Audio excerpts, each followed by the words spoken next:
Hi guys, this is Jack. Welcome to Little Orpheus, episode 7, Metagalacticus Interiorus. What a mouthful.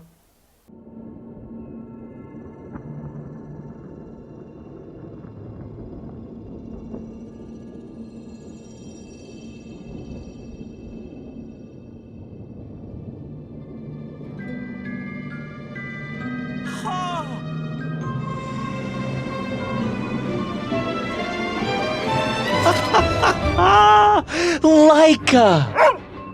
Are you stark raving mad? It was Laika! I am sure of it! That spirited little dog saved me! Laika saved you in her little space machine. I believe the correct term is capsule, General. Don't push your luck any further, Ivan Ivanovich. I fear it might snap. Oh, my apologies, General.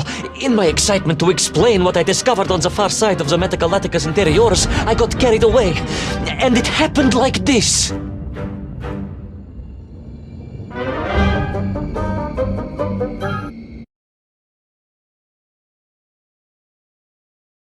A rocky moon. It's the center of the Earth. The source of all creation, General.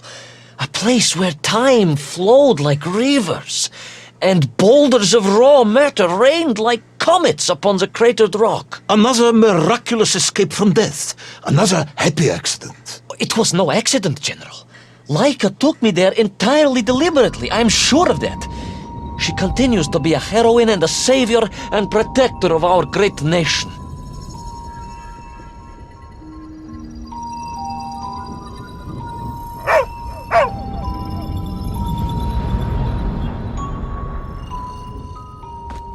Laika died in orbit. No, General, she did not. She is very much alive and happy, and currently living several miles below our feet. Laika is dead, Ivan. She most certainly is not, General. This is the real world, Tovarish. A world where you did not go to the center of the Earth, and Laika died in orbit. In my world, General, Laika is still alive. A better world, some may argue. Very well. I will live in your world for a while longer, but time is running out. Ah, yes, time, General. I was just coming to that. There in the distance it stood, enveloped in a mighty time storm. The world clock, General. The beating heart of all history. The axis mundi, the pillar of the world. Not enough to conquer Russia by drilling back to the surface with his magical mind-controlling atomic radio set then. No, General. You see, what if he could fuse little Orpheus directly with the world clock? Then his message would radiate with every tick and every tock. He would not simply be the Tsar. He would be the Tsar of all time, the eternal tyrant, the literal incarnation of everything our glorious revolution stood to overthrow.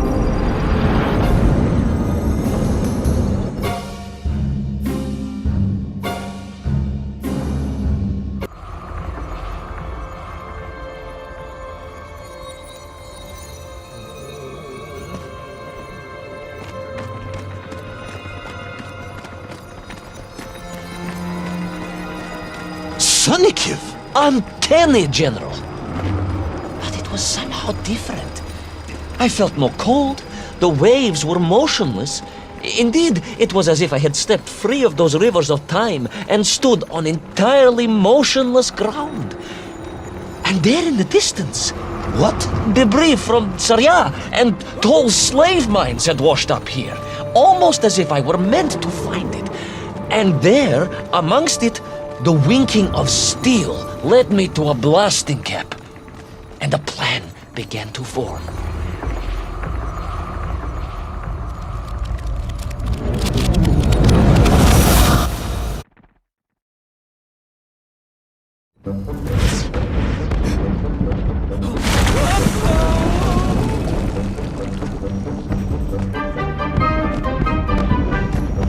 The terrain was ferocious. Explosive eruptions of fire and heat, thunderous emissions and lethal gases. Much like your cousin Pavel, perhaps, as a result of consuming all of those stolen eggs. Ah, General, you have been listening after all!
Agartha again? But why? You are stalling, comrade. The clock is ticking. Tick-tock, tick-tock! Of course! In a flash of inspiration, I understood. It was all wrong, you see, General. That we can agree on. We should never have gone to the center, because without little Orpheus, Toll could not have become the tyrant he had. The rocket drill was his means to reach the world clock, but it was little Orpheus that enabled him. And the time itself, the world clock itself, was determined to make matters right. With a little help from you, of course. Merely a simple pawn in a game played upon a cosmic scale, General.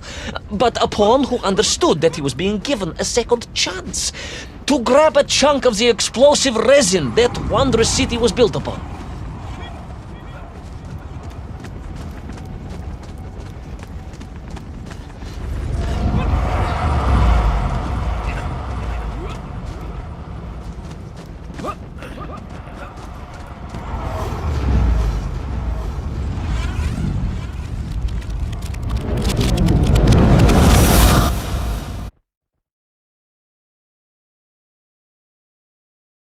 And I was back.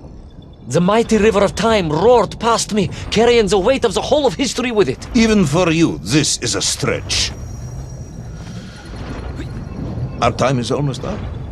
I have to submit my report within the hour. Time, General. Time was nearly up indeed. That ancient and magical river that carried me along was surely moving inevitably towards some kind of end.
Enough. No more Pribalo. No more stories. No more lost worlds and space dogs. I'm full of it. It is nearly midnight, and you have not given me the adequate explanation for the whereabouts of little Orpheus and their... Enough. No more Pribalo. No more stories. No more lost worlds and space dogs. I'm full of it. It is nearly midnight, and you have not given me the adequate explanation for the whereabouts of little Orpheus and the atomic bomb. But, General, I am about to tell you what happened when I finally caught up with the villain Toll. I do not care, Tavarish. I simply do not care. You have worn me down, and it is time to call a halt to this. I bear you no malice, comrade. In many ways, I admire you, but time is running out. Yes, General, yes. Time. Because it was time itself that suddenly appeared to be on my side.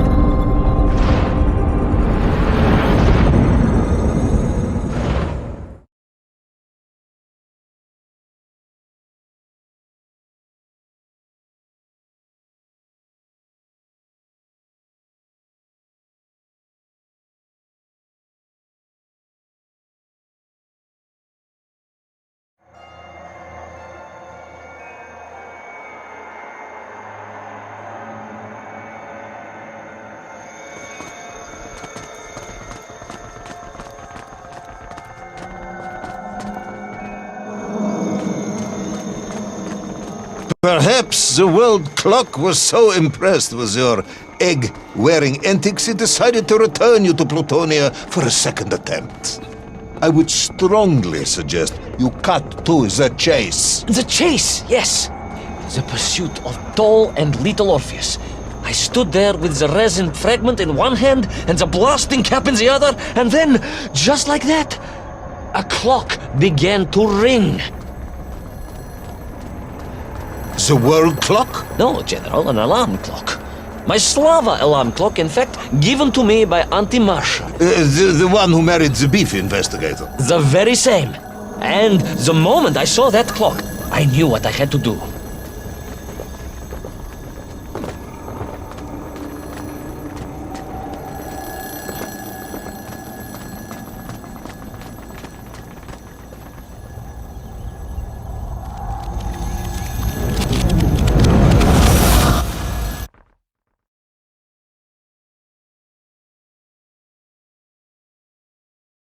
Yes, I'm waiting. A bomb, General. A bomb to destroy a bomb. So, you decided to build a bomb, eh? A bomb to destroy little Orpheus. It was a simple plan, really, General. Yes, you are very fond of your simple plans.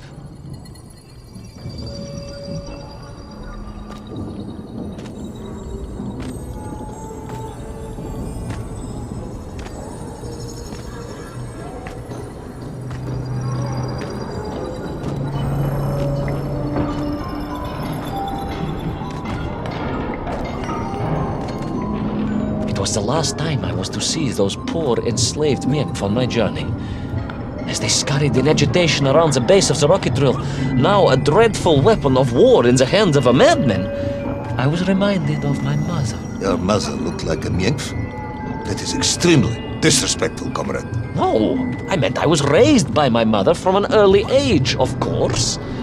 My childhood memories of my father were all too brief. You are rambling, Comrade Privalov. Time is running out.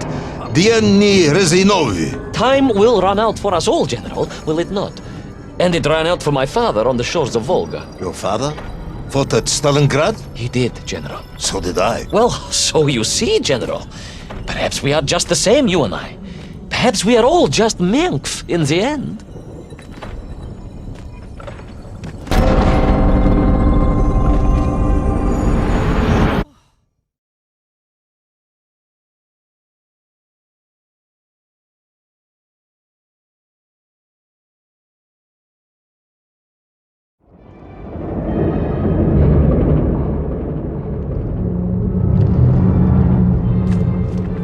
What possible use in the construction of a bomb could be found in the belly of a giant whale? Were you perhaps planning on using a worm as a fuse? That would be ridiculous, General. I would hate to undermine your otherwise entirely plausible account. You forget, General. The belly of the beast was full of shipwrecks. And on one of them, I was bound to find what I was looking for. Fuse wire. Comrade, yes, you'd forgotten all about the fuse until I reminded you, hadn't you? General, your cynicism is unbecoming to a man of your rank and stature.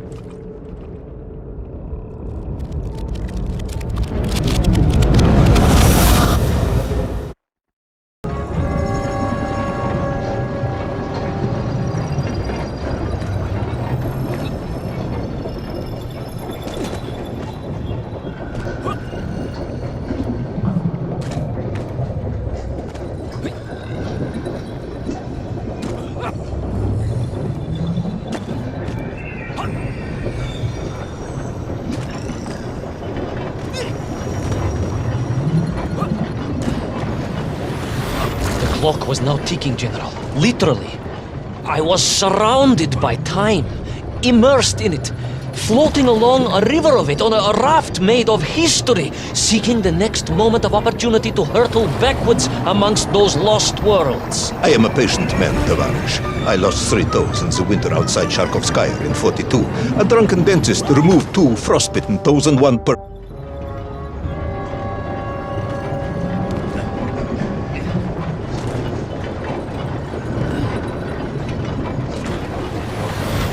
The clock was now ticking, General. Literally.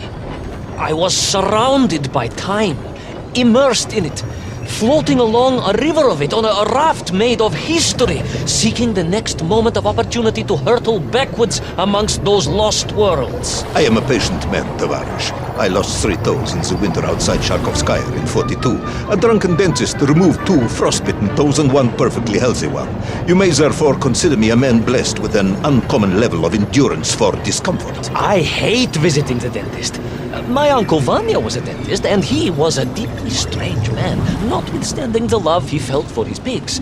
Is what? He was a pig dentist, General. He always claimed that the human mouth presented an insufficient challenge. Let me challenge you.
And so to the ocean floor, and that strange submerged city, and those poor lost vessels.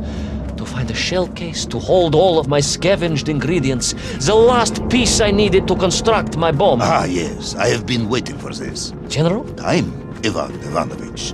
Whilst you have rambled on and on about it, I have simply bided mine. I am a patient man, as I have said. Yes, I don't feel I paid enough attention to the story about your toes. Do you have specially made shoes? Enough!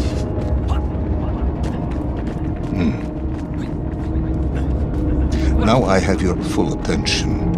Indulge me, Tavarish.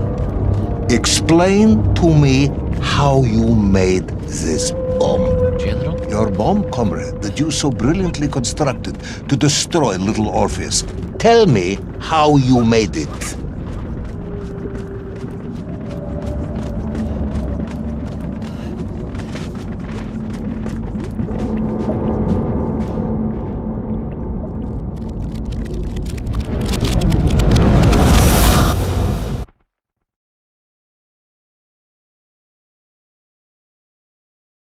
Well, In detail. The type of detail that should present no problem to a man who is actually capable of building a bomb, which I suspect would be an entirely different man to one who cheated on his entrance exams for the cosmonaut program.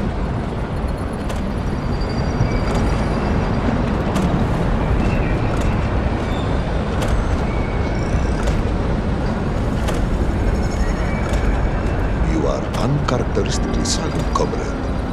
Cat, got your tongue? if I may, General, perhaps just a minute or two to gather my thoughts? There are precious few minutes left. We have reached our conclusion, I think. Yes. Yes, we have, General. I gazed up at the world clock and knew I had arrived at my destination. Whatever lay inside would see my journey end one way or another. But I had no idea of the marvels that awaited me. And it The happened... bomb, Ivan Ivanovich! Tell me how you built the bomb! It was a wonderful sight. The world... It is 2 minutes to midnight, Ivan. It is time to end this story.